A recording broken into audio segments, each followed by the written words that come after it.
నమస్కారం గురుగారు. ఓం శ్రీ మహాగణాధిపతయే నమః. గురుగారు, చాలామంది డబ్బులు సంపాదిస్తూ ఉన్నాము కానీ మా దగ్గర నిలవలేదు అంటూ ఉంటారు. ఎంత కష్టపడినా కానీ లక్ష్మీదేవి అనుగ్రహం కలగట్లేదని కొంతమంది అంటుంటారు. మరి మనం సంపాదించిన డబ్బు మన దగ్గర ఉండాలన్నా, లక్ష్మీ అమ్మవారి కటాక్షం కలగాలన్నా మనం ఎలాంటి పనులు చేయాలి? ఏ దేవుణ్ణి పూజిస్తే మంచిదంటారు? ఏ దేవుణ్ణి పూజించక్కర్లా, వద్దు.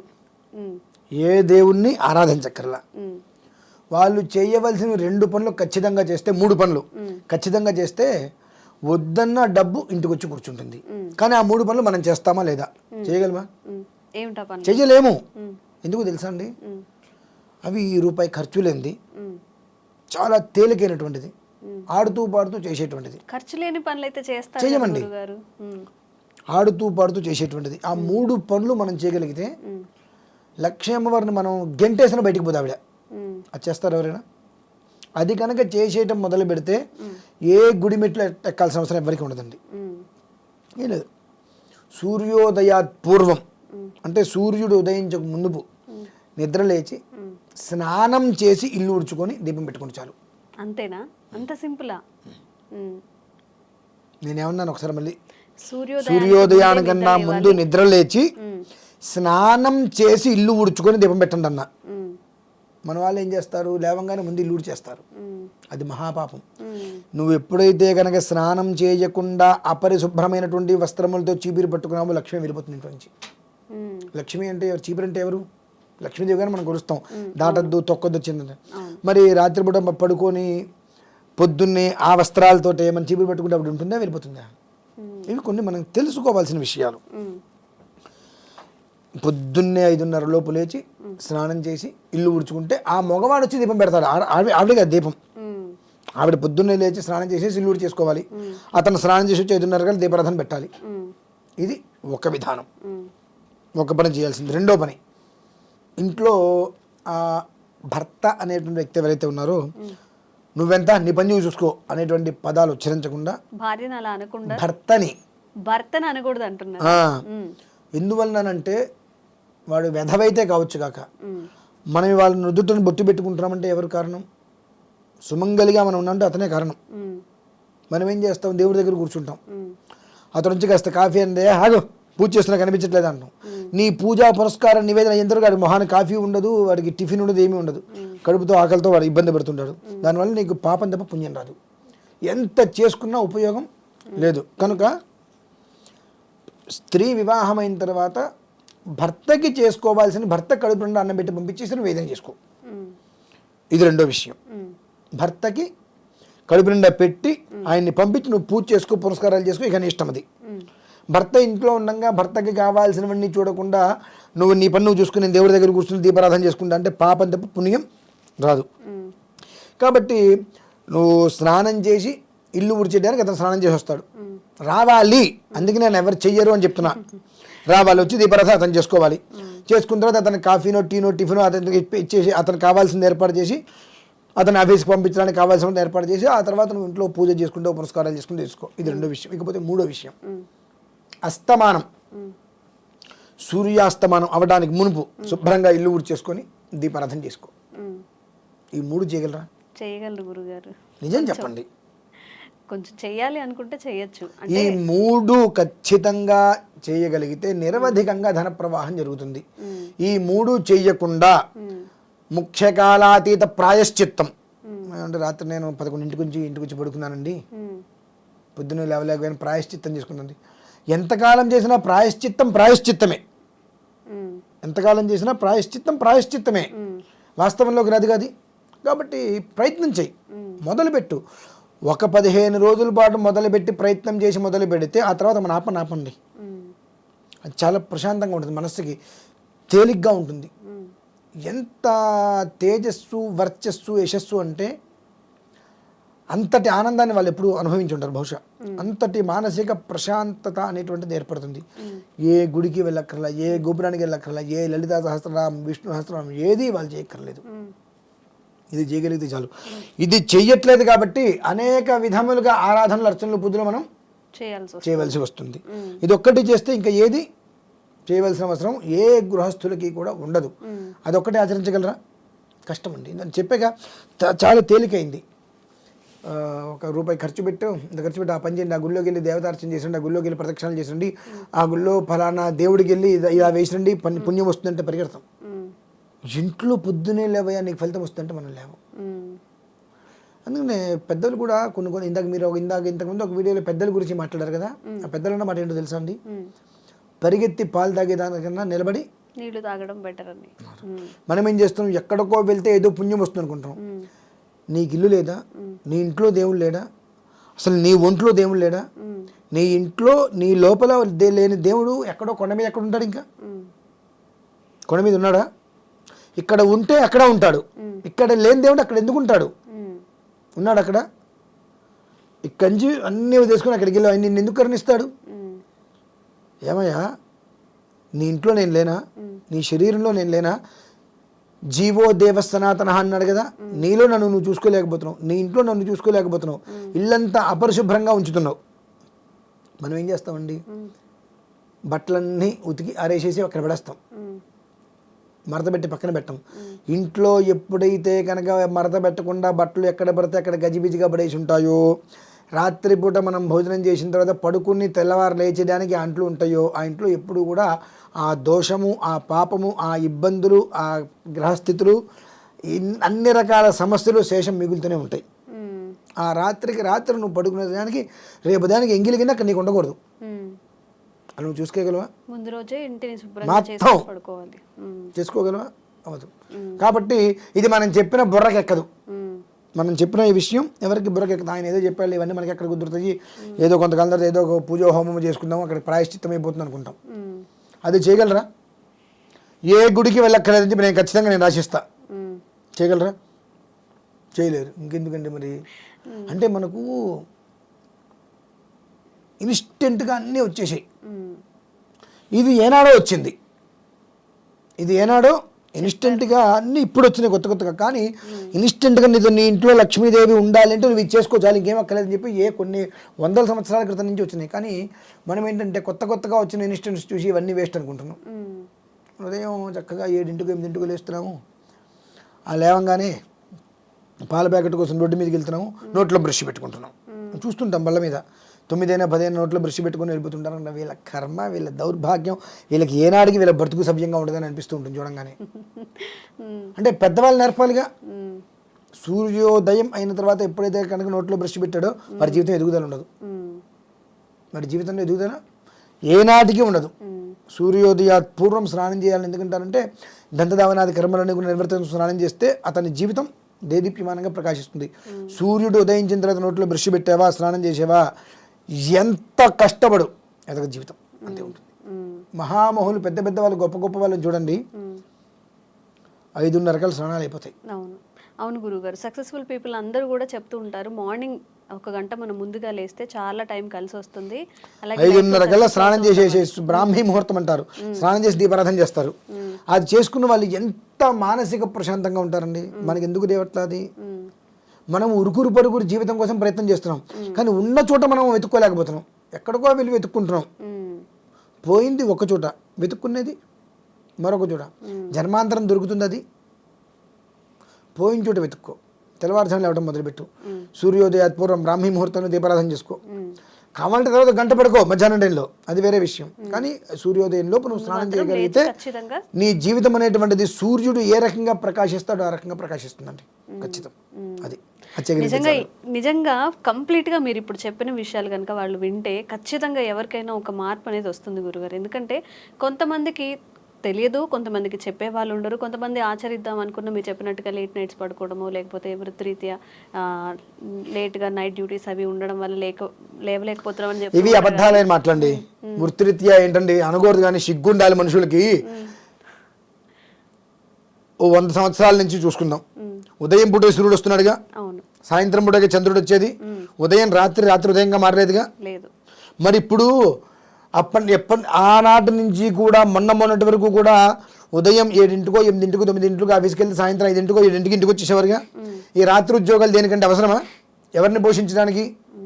తప్పట్లేదు కదా, ఈ దేనికి తప్పట్లేదండి, కుటుంబాన్ని పోషించ ఎట్లా? ఎందుకంటే ఇవన్నీ అంటే ఆ లగ్జరీ జీవితమే కావాలి నీకు, నీకు ఆ లగ్జరీ జీవితం కోసం తాపత్రపడి హెల్త్ ఖరాబ్ చేసుకోవట్లేదా? నువ్వు సంపాదించే డబ్బంతా ఒకటి హాస్పిటల్కి వెళ్తుంది, ఇంకోటి ఏమో పూజలో పునస్కారాలను పోతున్నాయి, ప్రశాంతత లేదు, యోగా అంటున్నావు, ఇంకోటి అంటున్నావు, వీటికి డబ్బు పోతుంది కదా, నువ్వు సంపాదించిందే ఉంది, ఇంకా మెంటల్ టెన్షనే కదా. ఇవన్నీ ఎందుకు నీకు?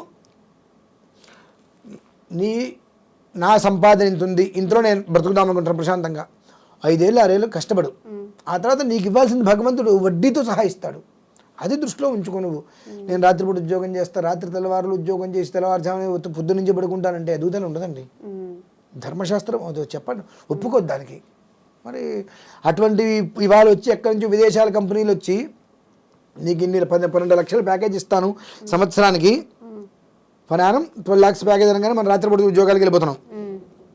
వారం రోజుల పాటు రాత్రిపూట నిద్ర మానేస్తేనే ఆరోగ్యం ఎలా క్షీణిస్తుందో తెలుసు. అటువంటిది నెలల తరబడి రాత్రిపూట ఉద్యోగాలు చేస్తుంది, వీడి బ్రతికి ఎలా ఉంటుంది? రేపు వీడికి పెళ్ళి అవుతుంది, పిల్లలు పుడతారా, చక్కటి సంసారం ఉంటుందా, సంతానం ఉంటుందా, జీవితం ఉంటుందా, విడాకులే ఇది ఉండేది. అంటే ఇన్ని విషయాల నుంచి ఇలా సాగతీసుకుంటూ వెళ్తే ఎన్ని వస్తాయి చూడండి. అన్నీ వదిలేసుకొని నా జీవితం నేను ఇలా మొదలు పెడతాను అనుకుంటే అలా అలా అలా వెళ్తావు పైకి. ఇప్పుడు ఏమంటే ఇక్కడి నుంచి మొదలు పెడుతున్నావు, ఎదగట్లా, దిగలేకపోతున్నావు, అయిపోయింది జీవితం. అది పరిస్థితి అండి. కాబట్టి అనవసరమైన విషయాల్ని పక్కన పడేసేసి అవసరమైంది దురాలోచన పక్కన పెట్టి దూరాలోచన కనుక చేసినట్లయితే, ఒకే అక్షరం తేడా చేసినట్లయితే జీవితం అనేటువంటిది చక్కగా మార్పు కనిపిస్తుందండి. అది పరిస్థితి. గురుగారు, అయితే మన దగ్గర కార్తీక పౌర్ణమిని బాగా సెలబ్రేట్ చేసుకుంటాం. కార్తీక పౌర్ణమికి ఉన్న విశిష్టత వేరు అని ఆ రోజు చాలా మంది ఉపవాసాలు కానీ నైవేద్యాలు కానీ పెడుతూ ఉంటారు. అవును. అయితే మనం ఎంతో శుభకార్యాలకి ప్రాధాన్యత ఇస్తూ చేసుకునే పౌర్ణమిని మాత్రం బాగా శుభకార్యాలు చేసుకోవచ్చు అని మనం ఇక్కడ సెలబ్రేట్ చేసుకుంటున్నాం. అయితే అమావాస్యకి అంత ప్రాధాన్యత ఉండదు. మన వైపు శుభకార్యాలు చేసినా కూడా అమావాస్య ముందు చేయొద్దు, అమావాస్య రోజు వెళ్ళొద్దు అంటూ ఉంటారు. ఇదే భారతదేశంలో తమిళియన్స్ అమావాస్యని ఒక పండుగలాగా, అమావాస్య ఎలాంటి శుభకార్యాలైనా ఏం కాదు అని చెప్పి చేస్తూ ఉంటారు. మరి దీని వెనుక ఉన్న లాజిక్ ఏంటి? లాజిక్ అనేటువంటిది ప్రత్యేకంగా ఏమీ లేదమ్మా. చాంద్రమానము, సౌరమానము, బారుహస్పత్యమానం అని చెప్పి అలా ఉంటూ ఉంటాయి. ఏ సిద్ధాంతి పంచాంగం రాయాలి అన్నా సౌరమానాన్ని అనుసరించే సౌర గమనం అంటారు. అంటే సూర్యుడు నడిచేటువంటి విధానాన్ని అనుసరించి మనకు తెల్లవారుతగానే నక్షత్రం వస్తుంది. దాన్ని అనుసరించే పంచాంగాన్ని రాస్తారు ఎవరైనా. కానీ అనుసరించేటయానికి వచ్చేటప్పటికి వాళ్ళు సౌరమానాన్ని అనుసరిస్తున్నారు, మనం చాంద్రమానాన్ని అనుసరిస్తున్నాం. చాంద్రమానంలో మనము చైత్రం, వైశాఖం, జ్యేష్టం అంటాం. వాళ్ళు మేషమాసం, వృషభమాసం, మిథున మాసం అనేటువంటిది వారు అంటారు. ఇందులో వాస్తవం కూడా పౌర్ణమి కన్నా అమావాస్య 10,000 రెట్లు గొప్పది. ఎందువల్లంటే మాసం ప్రారంభం దేంతో అవుతుందండి? అమావాస్య తర్వాతే మాసం ప్రారంభం అవుతుంది. అమావాస్య ఎండు, అమావాస్య మరునాడు మాసం ప్రారంభం. మొదలు చివర 2 అక్కడికే వస్తున్నాయి. అదే ఈ మన తెలుగు వార్తలకు వచ్చేటప్పటికి 1వ తారీఖు నుంచి మనకి స్టార్ట్ అవుతున్నాయి. ఇవాళ విదయ, ఇవాళ తదయ మనం చెప్పుకోవట్లా. కానీ సౌరమానాన్ని అనుసరించి అది వెళ్తుంది కనుక వాళ్ళు పెళ్ళిళ్ళు కూడా అదే సమయంలో చేస్తారు. పెళ్ళిళ్ళనే కదండి, వాళ్ళు ఏ ముహూర్తాలు చేయాలన్నా ఉదయం 3:30-4 గంటల నుంచి 11:30-12 గంటలకు కంప్లీట్ చేస్తారు. మనలాగా వాళ్ళు రాత్రిలో పూట ముహూర్తాలు చేయరు. ఎందువలనంటే చంద్రబలం అనేటువంటిది వాళ్ళు కోరుకుంటారండి బాగా. చంద్రబలం అనేటువంటిది వాళ్ళు బాగా కోరుకుంటారు. ఆ చంద్రబలం అనేటువంటిది ఏ స్థితిలో అయితే వారు కోరుకుంటారో దానికి ఆ బలం బాగా ఉప్పొంగాలి, ఆ బలం అనేటువంటిది వాళ్ళు గట్టిగా ఉండాలి అనుకునేటువంటి చూస్తారు. కాబట్టి వాళ్ళు ఉదయం పూట మాత్రమే చేస్తుంటారు. మనకేంటంటే రాత్రిపూట ముహూర్తాలు అంటే చాలా అన్ని రకాలుగా మనకు ఉపయోగకరంగా ఉంటుంది. రాత్రి చేసుకుంటే తెల్లారికి ఎవరిదారు వాళ్ళు వెళ్ళిపోతారు అనేటువంటి కొన్ని రకాలుగా మనం ఆలోచిస్తుంటాం. కానీ వాస్తవంగా అయితే మనం అనుసరించవలసినదైతే సౌరమానమే మనం అనుసరించవలసింది కూడా. కానీ ఎందుకు అనుసరించట్లేదు అని అంటే ప్రాంతీయ భేదాలు ఏం లేవు. అక్కడ సూర్యోదయం ఉదయమే అవుతుంది, ఇక్కడ సూర్యోదయం ఉదయమే అవుతుంది. కానీ ఆ నడవడిక అనేటువంటిది మనము మన అవసరాలకి తగ్గట్టుగా మన విధానాలు ఎలా ఉంటాయి అనేటువంటి దృష్టిలో ఉంచుకొని మనం చాంద్రమానాన్ని లెక్కిస్తూ తీసుకున్నాం. లెక్కించడం ఏముందా, మందులో ముహూర్తాలన్నీ కూడా రాయాలి అనన్నా ఏది గమనం రాయాలన్నా సూర్యోదయం ఏది అంటే సౌరమానాన్ని అనుసరించే పంచాంగం రాయాలి. రాసేది సౌరమానాన్ని అనుసరించి, ఆచరించేది మాత్రం చంద్రమానం అంటే మనకు ఒక రకమైనటువంటి నెగిటివ్ భయం చాలా ఎక్కువ. అవును. అమావాస్య అంటే ఏదో చంపేస్తుంది, అష్టం అంటే పొడి చేస్తుంది అని భయం. కానీ విచిత్రం చూడండి, ఈ పండగలన్నీ కూడా విశేషమైన పండగలు, ఈశ్వరుడికి చాలా ఇష్టమైన రోజులన్నీ కూడా అమావాస్యకి దగ్గరలోనే ఉంటూ ఉంటాయి. అవి చాలా గొప్పవి కాబట్టి అమావాస్య ముందే వస్తున్నాయి అన్నీ. అవును. ఇప్పుడు మహాశివరాత్రి ఉంది, అమావాస్యకి ముందే. మాస శివరాత్రులు 12 అమావాస్యకి ముందే. మరి అంటే అమావాస్య గొప్పది కాదు అనేంత గొప్ప వాళ్ళ మనం కాదమ్మా, మనకంత స్థితి లేదు. అయితే ఒక భయం అనేటువంటిది బాగా మనస్సులో స్థిరపడిపోయింది. ఎప్పటి నుంచో మనకి చెప్తుంది ఏంటంటే అమావాస్య ముందు ఏ పనులు చేయొద్దు, అమావాస్య రోజు అసలు వీలైతే బయటికి వెళ్ళడం కానీ వేరే ఊరు వెళ్ళడం కానీ. కాబట్టి మనకు ఎదుగుదల లేదు, సుఖవంతమైన జీవితం లేదు, ప్రశాంతత అనేటువంటిది లేదు, అసంతృప్తికర జీవితం. ఎంతసేపటికి కూడా ఎదుటివాడి మీద పడి ఏడవడమే మన జీవిత లక్ష్యంగా పెట్టుకున్నాం. వాళ్ళు సూర్యోదయంతో పాటు విధానాన్ని అనుసరించి, గమనాన్ని అనుసరించి వెళ్తున్నారు కాబట్టి ఎప్పుడు కూడా వాడు ప్రజ్వలితంగానే వెలుగుతూ ప్రశాంతంగానే ఉంటారు. మనకు ఆ ప్రశాంతత ఉందా? ఎప్పుడు ఎదుటి మనిషి మీద పడి ఏడవడమే మన పనంతా. ఆ రెండు ఏం లేదు. చంద్రమానము, సౌరమానము. చాంద్రమానం అంటే మనస్సుకు సంబంధించింది, సౌరమానం అంటే ఆత్మకు సంబంధించినటువంటిది. మనం చాంద్రమానాన్ని అనుసరిస్తున్నాం కాబట్టి మన మనస్సు ఎప్పుడూ అల్లోల కల్లోలంగానే ఉంటుంది, కానీ ప్రశాంతతగా ఒక విధానాన్ని అనుసరించి నదీ ప్రవాహము వలె వెళ్ళదు. సముద్రం అలల వలె ముందుకి వెనక్కి అట్లా తిరుగుతూనే ఉంటుంది. మన ఆలోచనలు కూడా అలానే ఉంటాయి, మన జీవిత విధానం కూడా అలానే ఉంటుంది. నడవవలసింది ఖచ్చితంగా సౌరమానమే. వాళ్ళు చేసేది 100కి 100% వాస్తవం. మనం చేసేటువంటి దాంట్లో అన్ని రకాల దోషాలు ఉన్నాయి. ఇది ఒప్పుకోరు. ఎందుకు ఒప్పుకుంటే? Ego problem. ఆయన నేను చెప్పింది కరెక్ట్ అవుతుందిగా మీరు ఒప్పుకుంటే. తెలిసినప్పటికీ కూడా దానికి ఏదో ఒక లాజిక్, ఒక మాట పెట్టేసేసి అవ్వచ్చు కానీ అనుకుంటే ఒక ముక్క పెడతారు. అంటే ఆయన చెప్పింది నిజమేనంటే ఇప్పుడు నేను గొప్పవాడిని అవుతా కదా మరి ఇక్కడ.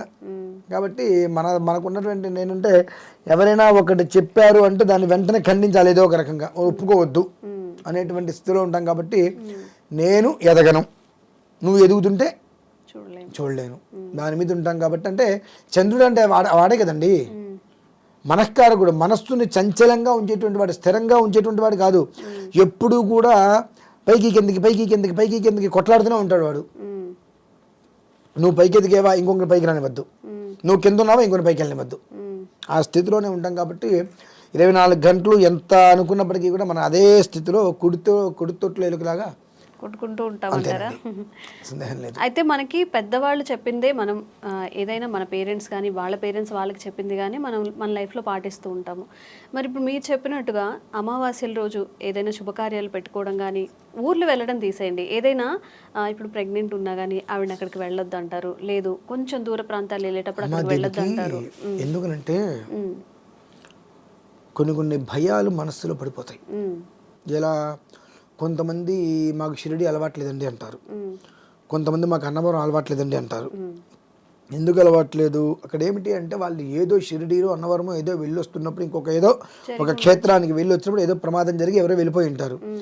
అక్కడికి వెళ్ళి వస్తుంటే ప్రమాదం జరిగింది కాబట్టి మాకు అది లేదు అని మనసులో పడిపోతారు. ఆ ఊరు దాటి వేరే ఊరు వెళ్తారు, మళ్ళీ ఏం కాదనమాట వాళ్ళకి.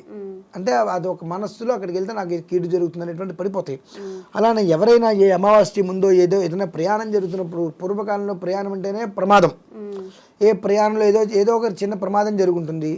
ఇప్పుడు ఏంటి అమావాస్య ముందు వెళ్ళారు కాబట్టి అది వద్దు, అది పనికిరాదు, కీడు జరుగుతుంది అనేటువంటి మన మనస్సుల్లో పడిపోయింది. దాన్ని వాళ్ళు నేనేదో చెబితే మారండి. ఎందుకంటే ఎంతసేపటికి మాకు నెగిటివ్ని పట్టుకొని దానికి ఇంకో 4 తాళ్ళు వేసి దాని మీద జారిపోకుండా ఫెవిక్విక్ వేసి మళ్ళీ 4 తాళ్ళు వేసి దాని రౌండ్ చుట్టి గట్టిగా కట్టేసట్టు పెట్టుకొని దాన్ని పట్టుకొని వేలాడుతూ ఉంటాం మేము, అంతే, పైకి కూడా ఎక్కం. అది కాబట్టి ఇవి పెద్దవాళ్ళు చెప్పారంటే నిజమే. పెద్దవాళ్ళు చేసేటువంటివన్నీ మనం చేస్తున్నామా? ఇప్పుడు పెద్దవాళ్ళు చెప్పిన ప్రతిదీ ప్రాచురిస్తున్నామా? మనకు నచ్చినవి మాత్రమే తీసుకుంటున్నాం, నచ్చనివి వదిలేస్తున్నాం. ఇంకా మరి పెద్దవాళ్ళు ఎవరండి? వాళ్ళు చెప్పిన వాటికి వాల్యూలు ఎక్కడున్నాయి? A to Z వాళ్ళు చెప్పినట్టు నువ్వు నడుస్తున్నావా? మా పెద్దవాళ్ళు చెప్పినట్టు నేను చేస్తున్నానండి. లేకుండా నీకు నచ్చింది మాత్రమే నువ్వు చేస్తున్నావు, నీకు నచ్చకపోతే వదిలేస్తున్నావు. దాని గురించి మనం ఆర్గ్యుమెంట్ కూడా అనవసరం అంటాను నేనైతే, ఎందుకంటే వినేవాళ్ళు లేరు ఇదంతా. అవును అవును ఎవరికి వాళ్ళకి నేను చెప్పిన దాంట్లో మీకు ఇష్టమైతే మీరు పాటిస్తారు, మీకు ఇష్టం లేకపోతే ఈయన ఇది చెప్తున్నాడు ఈయనకేం రాదని రాసేస్తారు. వాళ్ళకి ఏం కావాలో అదే తీసుకుంటారు. అది అటువంటి వాళ్ళు మనం అంతా. నిజంగా గురుగారు, అమావాస్యకి ఉన్న అపోహలు మూఢనమ్మకాలు ఏవైతే ఉన్నాయో కొంచెం వాళ్ళు అవి కూడా మార్చుకొని నార్మల్గా కొంచెం చాలా మార్చుకోవాలి, చాలా మార్చుకోవాలి. ఎందుకంటే అసలు అమావాస్య అంటేనే భయపడిపోతూ ఉంటారు కదా. అమావాస్య అంటే ఆ క్షణంతోటి ఆ రోజుతోటి ఆ చీకటికర జీవితం మొత్తం వదిలేసేసి నూతన జీవితానికి శ్రీకారం అమావాస్య అంతే. దానికి మనం ఏం చేస్తున్నాం, అమావాస్య అంటే వామ్మో ఏదో జరిగిపోతుంది మంచిది, ఏమీ చేయకు చచ్చిపోకుండా కూర్చుంటారా జీవితకాలం? లేదు, ఏ టైంలో ఏది జరగాలో జరిగిపోతుంది. మరి ఇంకేంటి అది, అమావాస్య మంచిది కాదు, పాడ్యమి మంచిది, పౌర్ణమి మంచిది అని అంటే నువ్వు రాసిస్తావా? నేను దాదాపుగా ఏదైనా మొదలు పెడతా ఒకటి అమావాస్య లేదంటే మంగళవారం లేదంటే శనివారం మాత్రమే చూసుకుని మొదలు పెడతా. ప్రతిదీ సక్సెస్ రేట్లో ఉన్నా మరి నేను. అంటే మీలాంటి వాళ్ళు, అంటే మాకంటే ఏం తెలీదు, మీరు కొంచెం పూజలు చేస్తూ ఉంటారు, అందరికీ సలహాలు ఇస్తూ ఉంటారు కాబట్టి మీలాంటి వాళ్ళు కొంతమంది చెప్తే ఈ మూఢ ఆచారాలు అనేవి మారుతాయేమో గురుగారు. మరి అంటే నాలాంటి వాళ్ళు కొంతమంది చెప్పాలి అంటే విషయ పరిజ్ఞానం పూర్తిగా ఉండాలండి. అంటే ఏం లేదు, అమావాస్య ఎందుకు ఇప్పుడు ఎవరు చెప్తారు ఇక్కడికి వచ్చి అమావాస్య ఎందుకు మంచిది అని అంటే ఈ కారణం చేత మంచిది అని కూడా మనం చెప్పగలగాలి. దానికి కొన్ని రకాల పురాణాలు ఇతిహాసాలు ఇవన్నీ కూడా మనకు తెలిసి ఉండాలి. మనం కొంచెం తెలుసు అమావాస్య చాలా విశేషమైంది చాలా మంచిది అని చెప్తాం. ఎందుకు మంచిదండి అని అడిగితే ఈ కారణరీత్యా ఇది మంచిది అని చెప్పగలగాలి. చెప్తామా లేదా అని కొంచెం ధైర్యం సన్నగిలినప్పుడు మనం చెప్పడానికి భయపడతామండి. ఎందువల్లనంటే మన దగ్గర ఎంత చదువు ఉన్నా అడిగేవాడికి జ్ఞానం ఉండదు. జ్ఞానం లేని వాడు అడిగే ప్రశ్నకి మనం సమాధానం చెప్పక్కర్లా. కానీ ఏమంటారు, కరెక్టే అండి వాడికి జ్ఞానం లేదు మీకు జ్ఞానం ఉంది మీరు చెప్పచ్చు కదండి అంటారు. అర్థమయ్యేలా మీరు చెప్పచ్చు కదా. మనం చెప్పినా ఇప్పుడు ఆల్రెడీ మనం చెప్పింది అర్థమయ్యేలా, అది వాడికి అర్థం కాల, ఇంకేం చెప్తాం మనం. అంటే ఇది మొత్తం అందరూ కూడా అర్ధజ్ఞానులు అని అర్థం చేసుకోవాలి. మంచి విషయాలు తెలియజేశారు గురుగారు, ధన్యవాదాలు.